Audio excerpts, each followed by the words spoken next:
फैसला ये किया है कि हम वोट ऑफ कॉन्फिडेंस लेने जा रहे हैं पंजाब असम्बली से।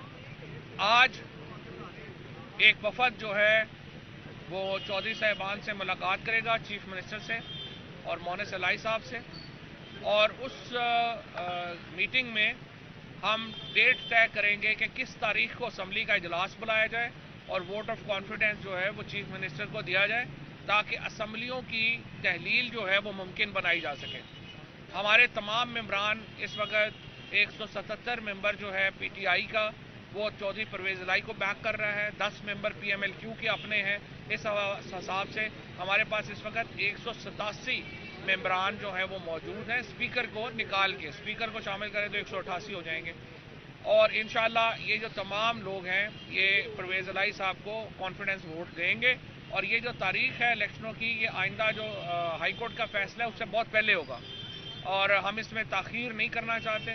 हम फौरी तौर के ऊपर वोट ऑफ कॉन्फिडेंस के लिए जाना चाहते हैं, और इंशाल्लाह वोट ऑफ कॉन्फिडेंस के बाद जिस तरह से चीफ मिनिस्टर साहब ने हमसे वादा किया है वो तैयार है असम्बली तोड़ने के लिए।